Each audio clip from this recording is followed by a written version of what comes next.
आ गई मिस खतरा, बताता हूँ उसे अभी।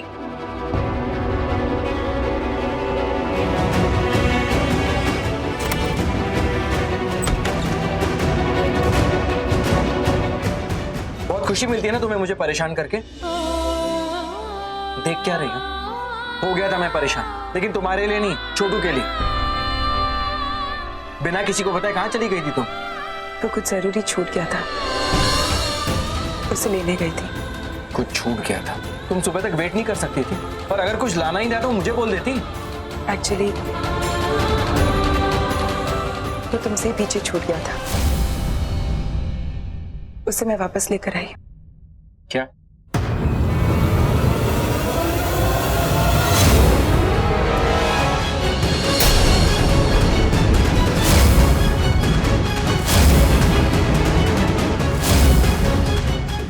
तुम मैंने यहाँ क्यों लेकर आई हो?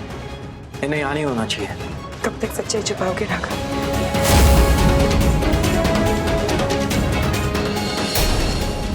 यही वो रिश्ता है जिसे तुम पीछे छोड़ आए थे। मैं उस रिश्ते को वापस ले आई हूँ राघव।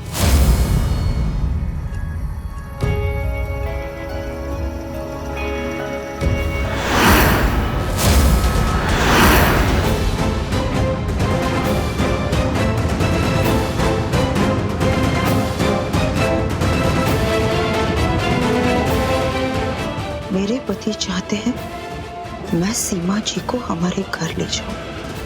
मैं आपको डिस्टर्ब नहीं करना चाहती थी, इसलिए आपको बिना पूछे इन्हें यहां से ले जा रही हूं। I am so sorry. Naina, oh God। क्या जरूरत है ये सब करने की?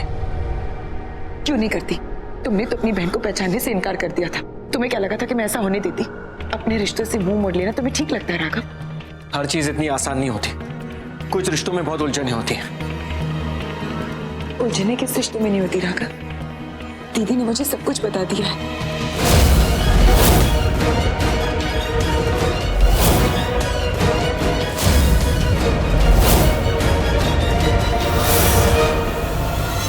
जिंदगी तुम्हें एक दूसरा मौका दे रही है अपनी उलझने सुलझाने का, जिंदगी नई सिरे से शुरू करने का।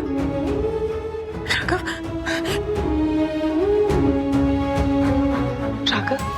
हालात की वजह से तुम दोनों अलग हो चुके थे और अब हालात सुधर गए हैं। तुम दोनों एक दूसरे से बिछड़े क्योंकि तुम एक दूसरे को बचाना चाहते थे। तुम्हें लगता था कि तुम अपनी बहन के लिए बहुत कुछ कर सकते हो जो तुम कर नहीं पाए, इसलिए तुमने वीर का इल्जाम अपने सिर पर ले लिया।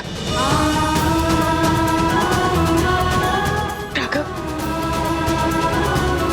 जिनके लिए तुमने इतने त्याग दिए, उस बहन को एक बार अपना तो लो, उनकी आंखों में आंखें डालकर एक बार उन्हें दीदी तो बुला लो। राघव, ये बिल्कुल अकेली हो गई है, इन्हें तुम्हारी जरूरत है राघव। बरसों पहले निस्वार्थ होके तुम्हारी रक्षा के लिए इन्होंने तुम्हें अपने आप से दूर कर दिया, लेकिन आज इन्हें तुम्हारी रक्षा की जरूरत है। राघव, इन्हें अपना लो। जिस रिश्ते को तुम अब तक टोकराते आ रहे हो उसे अपना लो राघव।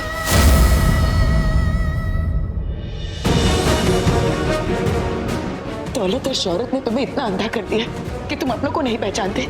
राघव, तुम्हें दिखता नहीं है, तुम इतने बड़े घर में रह रहे हो, पूरे परिवार के साथ रह रहे हो, लेकिन फिर भी अंदर से अकेले हो। तुम अपनी पैसों की जोर से दुनिया खरीद सकते हो, पर अपनी बहन से मुंह मोड़कर तुम्हें क्या मिलेगा? और जिस दिन तुम्हारी आंखें खुलेंगी ना, बहुत देर हो चुकी होगी राघव। देखो अपनी दीदी को, उनकी हालत देखो। इन्हें तुम्हारे पैसे नहीं, इन्हें तुम्हारा प्यार चाहिए, इन्हें तुम्हारा सपोर्ट चाहिए राघव। ये अपनी बेटी गवा चुकी है, इनसे उनका इकलौता भाई मत छीनो, इनसे उनका हक मत छीनो राघव। प्लीज मेरी बात मान लो प्लीज।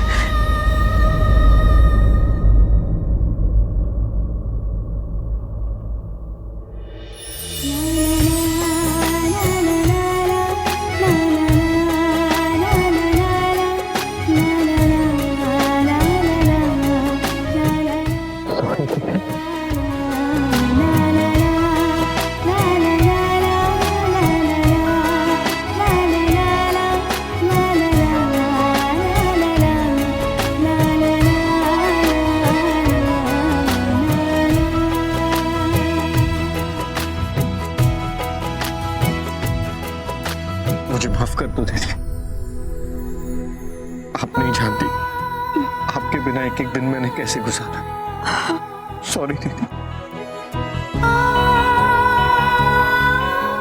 ना मेरा भाई, तुझे माफी मांगने की कोई जरूरत नहीं, हालात ही ऐसे थे मेरा प्यारा सा भाई।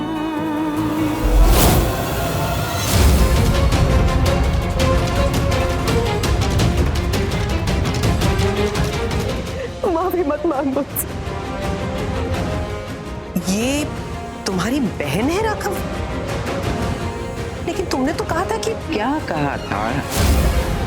हर बात हर समय ढिंडोरा पीटने की नहीं होती सुधा। ये सीमा है, मेरे राघव की बड़ी बहन।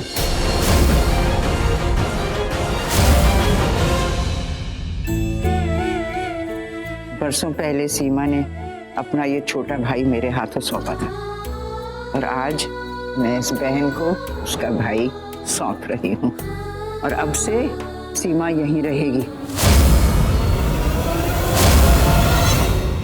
हमारे घर, अपने घर। आ जा।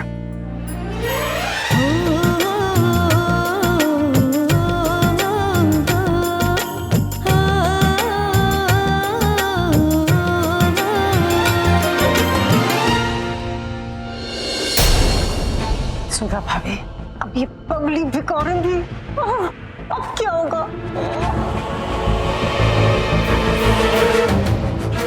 इस पागल भिखारिन बहन की बैक स्टोरी बहुत जल्द निकालनी पड़ेगी। कितने बरसों के बाद अपने हाथ का बना खाना खिला रही हूँ तुम्हें। लेकिन आज भी इन पराठों में वही स्वाद है दीदी, अमेजिंग। तुझे पता है रेनू को भी मेरे हाथ।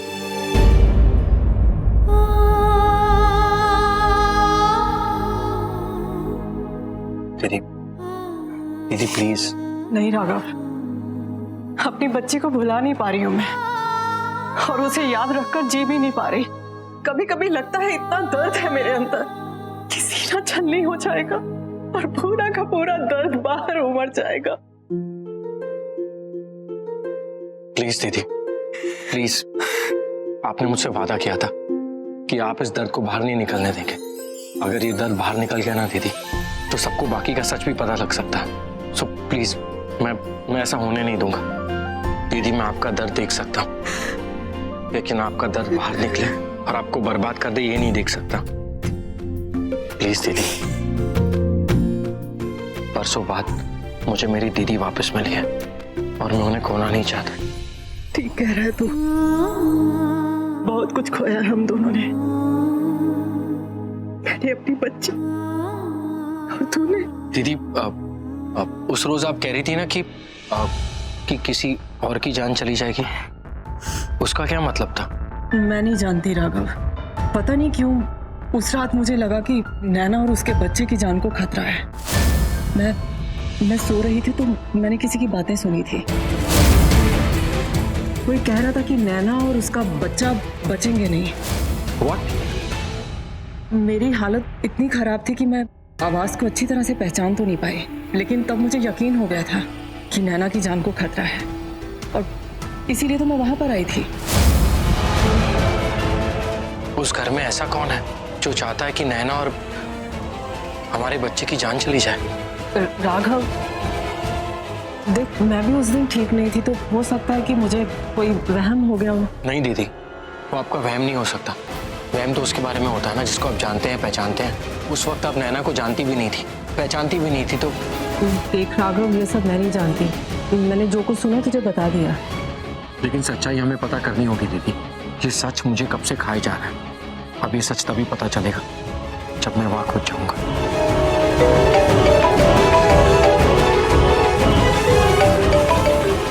रियान भाई, तू 100 साल जिएगा। मैं अभी तुझे ही कॉल करने वाला था। हाँ, लेकिन मैंने तो तेरी बहन का हालचाल पूछने के लिए फोन किया था। मुझे भी तुझसे कुछ बात करनी है, हम मिल लेते हैं। हाँ तो एक काम करना, घर आ जा। वैसे भी यहाँ पर शादी की तैयारी चल रही है, हम दोनों बैठ के बात कर लेंगे। Okay, I see you. या see you. Raghav, just give me a minute please. हाँ गुप्ता जी, जैसा आपको माँ कह रही है आप वैसा ही कीजिए, आप अपना दिमाग मत लगाइए। मैं रियान को ऐसे कैसे, मैं एकदम से तो नहीं बोल सकता, नहीं तो उसे लगेगा कि मैं इल्जाम लगा रहा हूँ। सोच समझ के बात करनी होगी उससे। ठीक है, जाइए और मॉम से मिल लीजिए। सॉरी राघव। हाँ बताओ क्या बात है। देखो रेहान, पिछले कुछ दिनों हमारे घर बहुत कुछ हुआ। I mean, वीर, नैना के ऊपर इतने हमले, दीदी का वापस आना और and that girl dying. But I'm sorry to say, मुझे ऐसा लगता है कि जब से ईरा और अरमान की शादी तय हुई है तब से ये सब I mean, ये एक इत्तेफाक भी हो सकता है, पर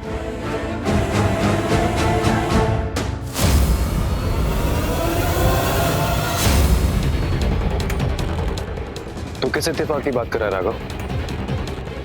और इसका अरमान से क्या मतलब है? देख रेहान, अब हम दोनों एक दूसरे को अच्छे से समझने लगे हैं, अच्छे दोस्त हैं, और मुझे तुम्हारी नीयत पर तो कोई, बट मुझे ऐसा लगता है कि देखो, नैना ने अरमान को जेल भेजा था और तब से नैना के ऊपर एक के बाद एक हमले होते जा रहे हैं और हमारी फैमिलीज में भी बहुत गलतफहमियां हुई। तो मुझे लगता है कि इन सब हादसों का कोई कनेक्शन है तुम लोगों से। आई एम सॉरी, बट तुम समझ रहे हो ना मैं क्या कह रहा हूँ। तो कहना क्या चाहता है राघव? साफ साफ बोल। हाँ बोलिए ना।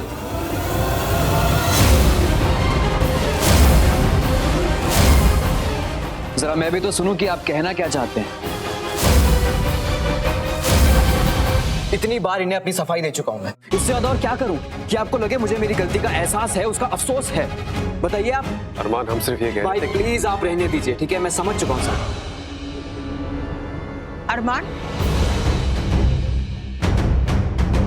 ये कैसा शोर है? तुम्हारी आवाज की वजह से मेरी पूजा में विघ्न आ गया है, जबकि तुम ये बात अच्छी तरह से जानते हो कि ये समय मेरी पूजा करने की होती है। तो और क्या करूं मैं? आप मुझे बताइए मैं क्या करूं? एक गलती की इतनी बड़ी सजा मिल रही है मुझे, उसकी माफी भी मांग चुका हूं मैं इनसे। एक नई शुरुआत करना चाहता हूं मां, लेकिन ये लोग मेरा भरोसा ही नहीं करते। आप बताइए गलती किससे नहीं होती? क्या मैं इंसान नहीं हूं? They just hate me, mom. They just hate me for no reason. देखो राघव, अरमान अभी भी बच्चा है और उसके दिल में रेहान के लिए बहुत प्यार है, बहुत इज्जत करता है वो। अब रेहान के सामने अगर तुम इसकी निंदा करोगे, इसे तो बुरा लगेगा ही ना। डायरेक्टली कुछ नहीं कहा है इन्होंने, लेकिन इनके कहने का मतलब तो यही था ना। और देखिए ना, मेरा भाई यहाँ चुपचाप खड़ा इनकी बातें सुन रहा है। ठीक है भाई, मैं समझ गया आप ऐसा क्यों कर रहे हैं। आखिर मैं सौतेला जो हूं।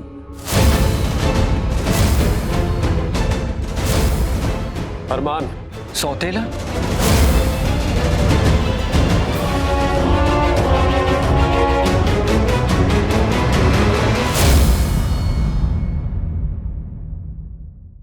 ये तूने अच्छा नहीं किया राघव।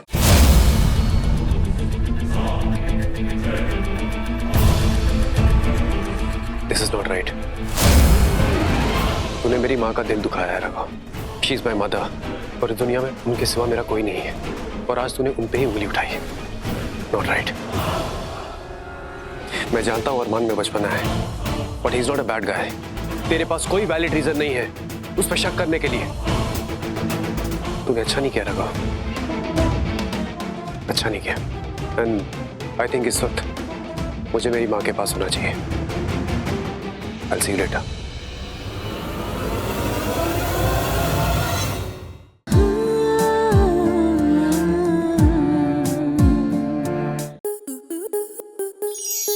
स्टार प्लस के ऐसे ही और बेहतरीन लम्हे देखने के लिए सब्सक्राइब करें हमारे YouTube चैनल को।